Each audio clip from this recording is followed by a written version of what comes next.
નમસ્કાર વિદ્યાર્થી મિત્રો, આજે આપણે યુનિટ 4માં રીડ 1 ધ એડજસ્ટમેન્ટ એના વિશે અભ્યાસ કરીશું. ધ એડજસ્ટમેન્ટના લેખક છે ગુલજાર સાહેબ. એડજસ્ટમેન્ટનો અર્થ થાય છે જતું કરવું અથવા સમાયોજન સાધવું, પરિસ્થિતિની સાથે એડજસ્ટ થવું, પરિસ્થિતિનો સ્વીકાર કરવો, જતું કરવું એટલે એડજસ્ટમેન્ટ. તો ચાલો શરૂ કરીએ. The adjustment, unit number 4, read 1. It was a mistake not to take Nana, our grandfather, to the funeral of our grandmother, our Nani. નાના એટલે મમ્મીના પપ્પા અને નાની એટલે મમ્મીના મમ્મી. ઇટ વોઝ મિસ્ટેક, તે અમારી ભૂલ હતી. નોટ ટુ ટેક નાના, નાનાને એટલે કે ગ્રેન્ડફાધરને ફ્યુનરલ, ફ્યુનરલ એટલે અંતિમ વિધિ, મૃત્યુ બાદની ક્રિયા, ઓફ અવર ગ્રેન્ડમધર, અમારી નાનીના અંતિમ વિધિ, અંતિમ સંસ્કારમાં ના લઈ જવા. કોને ના લઈ જવા? તો નાનાને ના લઈ જવા. તે અમારી ભૂલ હતી. ગો, ટેક હર અવે, whisper into her ears that I too am on the way, not far behind. Go, tech હર અવે, જાઓ, તેને લઈ જાઓ. આ નાના કહે છે. Whisper, whisper into her years, whisper એટલે જે વ્યક્તિને કહેવાનું છે માત્ર એને જ સંભળાય એવી રીતે કહેવું, એકદમ ધીમે રહીને. Whisper into her ears. અને નાનીના કાનમાં કહે છે I too am on the way, હું પણ પાછળ પાછળ જ છું, હું પણ રસ્તામાં જ છું. નોટ ફાર બિહાઇન્ડ, દૂર નથી. Tell her I will see her in the beyond, અને તેને કહેજો હું તેને પછી મળીશ. With heavy hearts we hoisted Nani's bier over our shoulders. With heavy hearts, heavy hearts એટલે હૃદયમાં ખૂબ જ દુઃખની લાગણી હોય ત્યારે આ શબ્દ વપરાય, હેવી હાર્ટ્સ. વી હોઇસ્ટેડ એટલે ઉચકવું, લઈ જવું. નાનીઝ bier over our shoulders.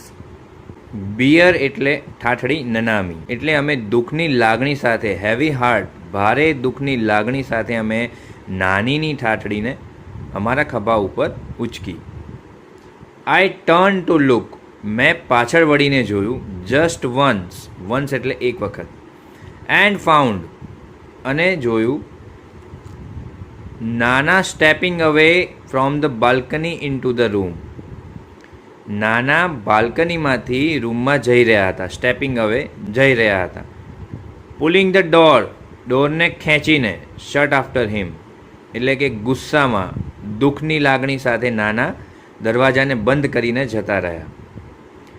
He had lived with Nani for over half a century. He had lived એટલે કે નાની સાથે તેઓ ઓવર હાફ સેન્ચુરી એટલે કે સેન્ચુરી એટલે સદી, 100 વર્ષ.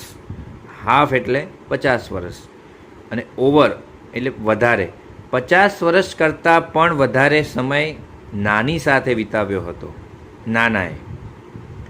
Scene her radiant face every day of those years, અને દરરોજ, એવરી ડે દરરોજ નાનીનો ખુશખુશાલ, રેડિયન્ટ એટલે ખુશખુશાલ, ચમકીલો, ગ્લો મારતો એવો ફેસ, એવો ચહેરો વર્ષો સુધી જોયો હતો.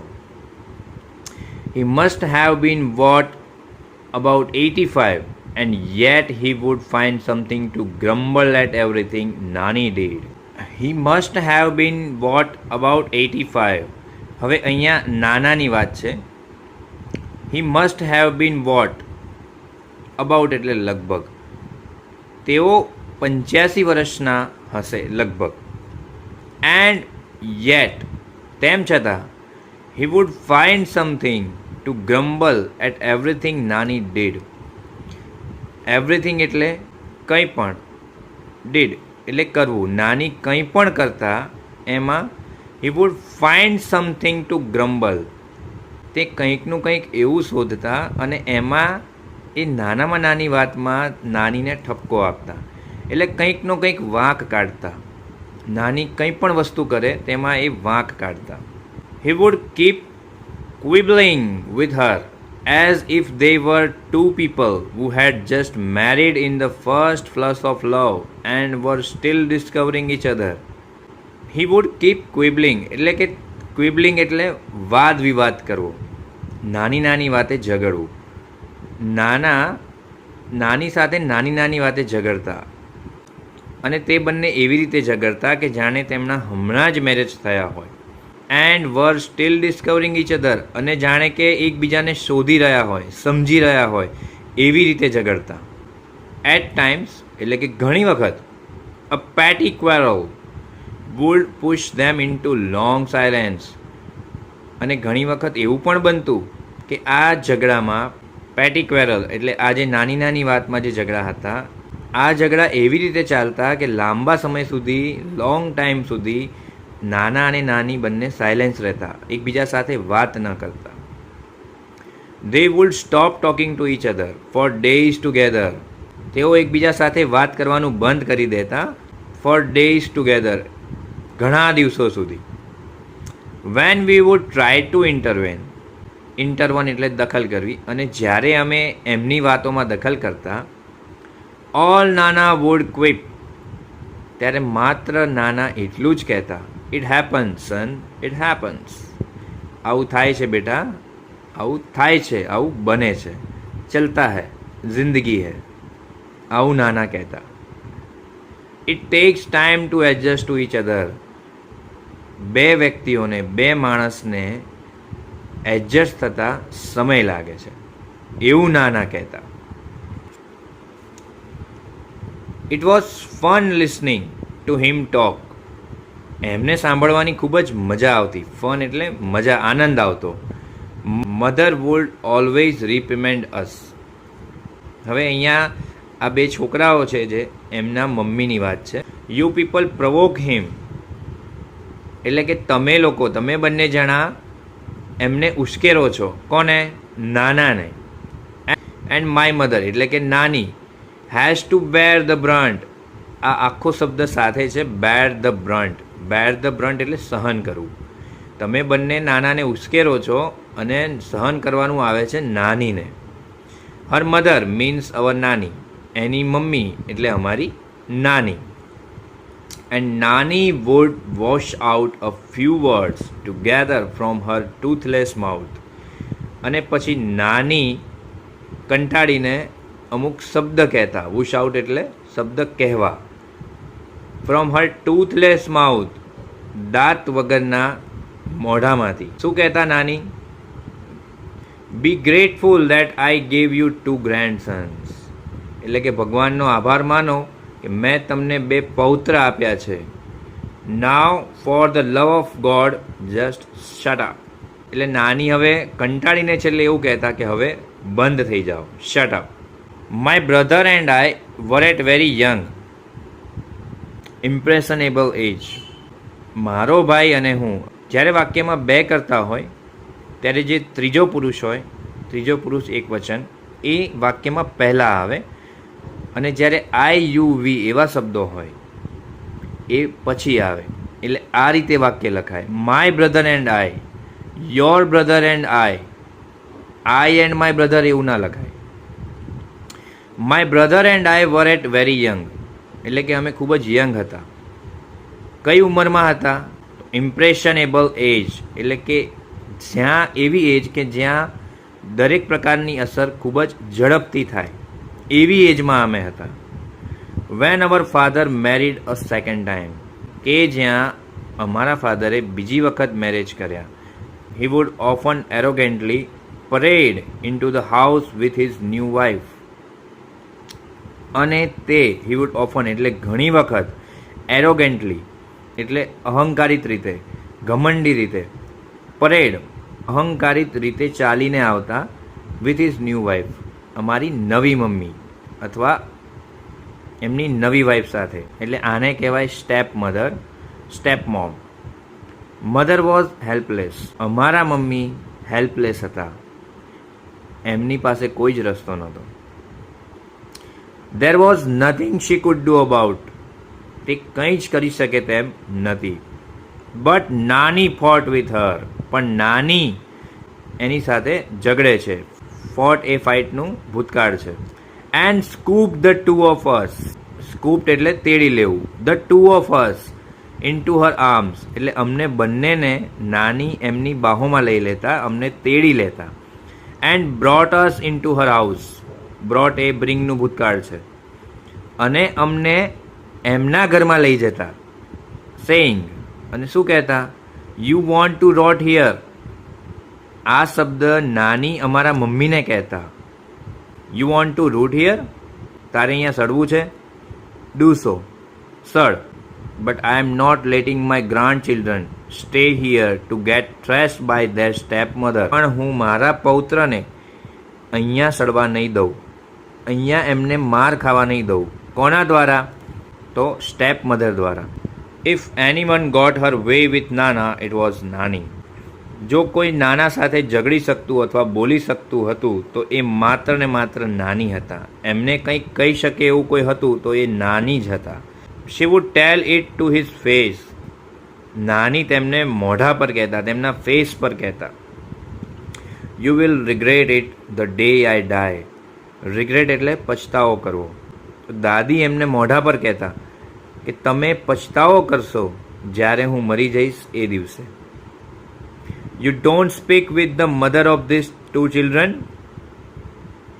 તમે આ બંને છોકરાઓની મમ્મી સાથે એટલે કે તમારી છોકરી સાથે વાત નથી કરતા. They are also not going to talk to you. તે પણ તમારી સાથે વાત નહીં કરે. You will sit all by yourself in the balcony. એટલે કે તમે અત્યારે વાત નથી કરી રહ્યા છોકરાઓ સાથે, એમની મમ્મી સાથે, પણ તમે પણ ભવિષ્યમાં બાલ્કનીમાં એકલા જ હશો. And bath in the sun and your own loneliness. એટલે કે તમે લોનલીનેસ એટલે એકલતાપણું, તો તમે પણ એકલતાપણું ભોગવશો. નાના would say બેરલી ઓડિબલી I M older then you. નાના ધીમે રહીને, બેરલી ઓડિબલી. બેરલી એટલે ભાગ્યે જ, ઓડિબલી એટલે સાંભળવું. ભાગ્યે જ સંભળાય એવી રીતે નાના ધીમે રહીને કહેતા, આઈ એમ ઓલ્ડર દેન યુ. હું તારા કરતાં મોટો છું. You just wait and watch who's going to go first, you or I. તું રાહ જો, વેઇટ કર અને જો કે કોણ પહેલાં જાય છે, તું કે હું. મતલબ કોનું પહેલાં મૃત્યુ થાય છે, તારું કે મારું. કારણ કે નાનીએ કહ્યું કે તમે પછતાવો કરશો મારા ગયા પછી. એટલે નાના એમ કહે છે કે પહેલાં તું જાય છે કે હું જાઉં છું, એ આપણે જોઈએ કે પહેલાં તું જાય છે કે હું જાઉં છું. She would simply say, yes, you will see, just watch. નાની પણ એવું કહેતા, હા તમે પણ જોઈ લેજો. And nani really did leave before him. Leave એટલે છોડીને જવું, અને ખરેખર નાની પહેલાં એક્સપાયર થઈ ગયા, પહેલાં જતા રહ્યા એમને છોડીને. બિફોર એટલે એમની પહેલાં. Nana became all the more irritable now. હવે નાનીના ગયા પછી, એમના દેહાંત પછી નાના વધારે ચીડચીડિયા થઈ ગયા. Now as if he had lost a wager. Wager એટલે શરત. જાણે કે તે કોઈ શરત હારી ગયા હોય એવી રીતે એટલા ઇરિટેબલ થઈ ગયા, એટલા ચીડચીડિયા થઈ ગયા. અને હવે એમને કંઈ સમજાતું જ ન હતું કે તે શું કરી રહ્યા છે. કારણ કે એક એ શરત લગાવી હતી ને પહેલાં, કે તું પહેલાં જઈશ કે હું જઈશ. અને ખરેખર બન્યું એવું કે નાની જ પહેલાં ગયા, નાનીનો જ પહેલાં દેહાંત થયો. એટલે નાનાને આ આઘાત સહન ના થઈ શક્યો. ફોર અ ફ્યુ ડેઝ એટલે કે થોડા દિવસ માટે, થોડાક દિવસો માટે, he took out his anger on his food. એટલે આ જે પણ ગુસ્સો હતો એ બધો તેમણે જમવા પર ઉતાર્યો. તેઓ જમ્યા નહીં. હી વુડ પુશ અવે હિઝ પ્લેટ. પુશ અવે એટલે ધક્કો મારવો. તે તેમની જમવાની થાળીને ધક્કો મારતા. And say tell her I don't want to eat. અને કહેતા કે એને કહી દો. એને એટલે ટેલ હર એટલે અહીંયા નાનીની વાત છે. એટલે નાના એવું કહેતા કે નાનીને કહી દો કે મારે જમવું નથી. તે એ આઘાતમાંથી બહાર નહોતા આવ્યા કે હજુ એમને એવું જ લાગતું હતું કે નાની હજુ જીવિત છે. ઓકે મિત્રો, હવે પછીનો પાઠ આપણે નેક્સ્ટ લેક્ચરમાં ભણીશું. અસ્તુ.